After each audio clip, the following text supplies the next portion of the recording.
Obrigado por clicar nesse vídeo, eu sou Pedro Rosa, médico psiquiatra. Aqui neste canal eu falo sobre a transição de paradigma dos transtornos mentais, a classificação dos transtornos mentais, e hoje eu vou falar sobre um tema muito importante que são as premissas que a gente entende atualmente sobre a psicopatologia. O que eu quero dizer da psicopatologia contemporânea, o que isso quer dizer, o que é a psicopatologia contemporânea.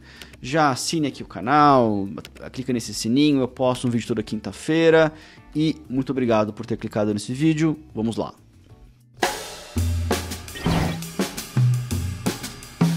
Quando a gente fala sobre psicopatologia, a primeira coisa que a gente tem que falar é sobre personalidade. Essa é a primeira premissa. Isso não significa que a gente só fale de personalidade, mas isso quer dizer que a diferenciação entre psicopatologia e personalidade, de certa forma propagada pelo modelo atual, ela é falha. Ela não é uma perspectiva apropriada. Isso, em grande medida, deriva de algumas ideias clássicas de que os transtornos de personalidade não tinham tanto assim a ver com os transtornos mentais outros, principalmente para os transtornos mentais que foram mais estudados no passado, que são os transtornos de humor e a esquizofrenia. Hoje a gente sabe que a psicopatologia tem uma relação muito grande com a personalidade. E essa relação ela não é uma mera correlação estatística. Nós conhecemos mecanismos, a gente conhece mecanismos de causalidade. Foi possível ao longo do tempo estabelecer inferência de causalidade entre personalidade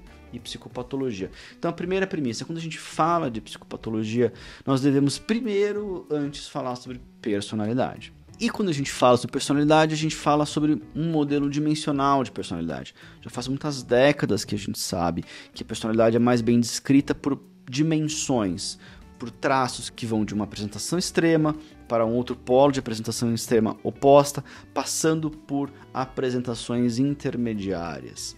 Então, por exemplo, a gente pode pegar um traço de personalidade de arrogância, no outro polo tem modéstia. Alguém pode ser muito arrogante, pouco arrogante, não arrogante, modesto, muito modesto. Nos extremos é que vão residir predominantemente as apresentações patológicas mal adaptativas. Mas esse é só um exemplo, a gente pode falar de centenas de outros traços de personalidade. Mas é importante que a gente coloque, né, já essa perspectiva dimensional. Quando a gente vai ver historicamente, a humanidade sempre buscou classificar por tipos. Então, mesmo já os tipos de temperamento de Hipócrates e Galeno, fleumático, sanguíneo, colérico e melancólico, são tipos. Está colocando as pessoas em 4 grupos. E quando a gente olha outras traduções, eu falei isso no vídeo sobre 4 eras, a gente também vê essa classificação. O próprio Kurt Schneider, que descreveu os transtornos de personalidade, fez uma classificação. O DSM trouxe uma outra classificação, tipos de personalidade. Quando a gente sabe que a personalidade é mais bem descrita por dimensões, a gente vai conseguir aprimorar o modelo categorial a ponto de ele ficar bom? Não, a gente provavelmente não vai. Isso não significa que o transtorno de personalidade borderline não tenha sua utilidade. Eu vou falar sobre isso em um outro vídeo, sobre o transtorno de personalidade borderline e organização borderline. Mas hoje a ideia é falar que você pode ter dentre as categorias uma categoria que é muito importante, que é muito útil. Mas sim as outras. E as outras apresentações de personalidade adaptativa. A gente não tem avanços para essa área, em parte porque o modelo categorial ele não é suficientemente bom para descrever a maior parte das apresentações de personalidade. Ele é um modelo insuficiente. E a gente precisa, portanto, de um modelo dimensional. Esse modelo dimensional ele é organizado por hierarquias. Então, por exemplo, quando eu falei de arrogância, arrogância é um traço de personalidade que está dentro de um fator de personalidade, um dos grandes 5 fatores, que é amabilidade e antagonismo. Esses fatores eles têm 2 polos, vai de amabilidade, ou em inglês agreeableness, uma tendência à concordância, acomodação, à evitação de conflito, e antagonismo, a tendência a buscar conflito, antagonizar o outro, dominar o outro. Uma pessoa mais arrogante tende a ser mais dominadora, uma pessoa modesta, às vezes excessivamente modesta, é uma pessoa que tende a não ser uma pessoa dominadora. Dentro desse fator tem outras dimensões, como por exemplo, confiança ou desconfiança. Eu vou falar um vídeo só sobre isso, vai ter um vídeo sobre antagonismo, vai ter um vídeo sobre cada um dos 5 fatores, mas por enquanto eu estou querendo dizer para você que tem uma hierarquia, existe uma organização dessas dimensões, elas não são soltas, elas são agrupadas em fatores. E esses fatores, claro, também são dimensionais, não são categoriais. Cada ser humano ele ele é posicionado em uma tendência geral pessoal, em cada fator e em cada faceta, em cada traço desse fator. Então, cada indivíduo vai ter um posicionamento nesse eixo amabilidade e antagonismo, um posicionamento nesse eixo modéstia e arrogância, e um posicionamento nesse eixo de confiança e desconfiança. Não é que o indivíduo tem desconfiança ou arrogância, ele tem. São características para a descrição de qualquer ser humano. Qualquer ser humano tem uma tendência maior ou menor de confiar em outros seres humanos. Isso não é plenamente estável, isso é dinâmico. Então, aí vemos uma outra característica, que é a distribuição dessas características de personalidade no tempo, formam-se estados. Então, alguém que confia muito no outro pode, em dado momento, desconfiar do outro. Isso não significa, portanto, que o indivíduo que tem uma tendência maior à confiança que sempre confia, ele tem uma probabilidade maior de confiar. Esses traços de personalidade, portanto, eles são distribuições de estados ao longo do tempo. A presença de estados frequentes ao longo do tempo é o que constitui, portanto, traços de personalidade, né? E esses estados, eles se contextualizam no ambiente, eles se mostram no contexto em que o indivíduo está. Então, sobre personalidade, o que a gente falou? Primeiro, fazendo uma retrospectiva aqui, a psicopatologia, ela é em grande medida derivada da personalidade. 2. Personalidade adimensional.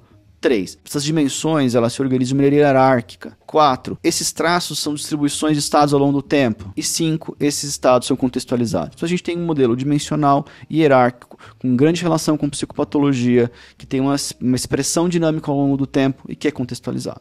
E o que isso tem a ver com a psicopatologia? Eu já dei exemplos de como que nos extremos de excesso de arrogância, excesso de modéstia, podem surgir apresentações mal adaptativas. Uma ressalva aqui é importante. Personalidade não tem uma relação somente com transtornos de personalidade. Veja que esse vídeo não é sobre transtornos de personalidade, é sobre psicopatologia em geral. A apresentação da personalidade de alguém tem uma relação até maior com o surgimento, através de mecanismos conhecidos, de transtornos mentais que não são transtornos de personalidade, como depressão e transtornos de ansiedade, mas também com as apresentações mal adaptativas de personalidade. Isso é muito importante, por várias razões. Porque, globalmente, a personalidade tem uma relação muito grande com psicopatologia. Segundo ponto é que a gente não precisa de um modelo de personalidade diferente para explicar os transtornos de personalidade. O nosso modelo de descrição e explicação da personalidade normal é o mesmo modelo que a gente vai usar para descrever os transtornos de personalidade. E é o mesmo modelo que a gente vai usar para descrever a psicopatologia em geral. Isto é, a psicopatologia, se ela é derivada da personalidade, também é razoável supor que ela também seja dimensional. Isso é de fato conhecido, como eu falei, há muito tempo.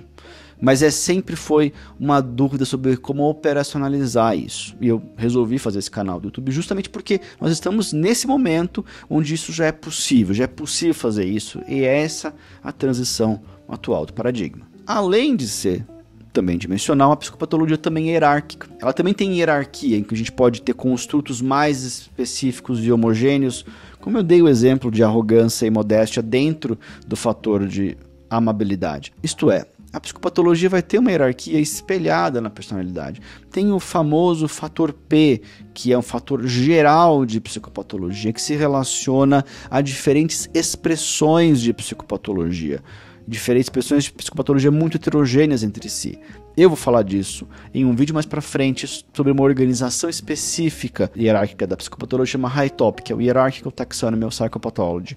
Haverá um vídeo sobre isso, então fique atento. Eu falei sobre personalidade e sobre psicopatologia. A psicopatologia, ela tem uma relação com a personalidade, resumindo, uma relação com a personalidade que não é só dos transtornos de personalidade, os transtornos que não são da personalidade também tem, ela também é dimensional, ela também é hierárquica e ela também é contextualizada, portanto. Ou seja, a gente consegue relacionar essas duas instâncias, personalidade normal e psicopatologia. Isso é fundamental, porque a gente consegue ter um modelo com mecanismos, a gente consegue ter um modelo muito mais apropriado para o avanço da ciência, para a construção de hipóteses testáveis em modelos científicos, assim como a construção de novos tratamentos para os nossos pacientes. Espero que esse vídeo tenha ficado claro. Se não ficou, deixe sua dúvida, sugestão, crítica. Não deixe de seguir aqui o canal, não deixe de ouvir o podcast Papo de Psiquiatra, podcast muito além da psiquiatria, e até a próxima.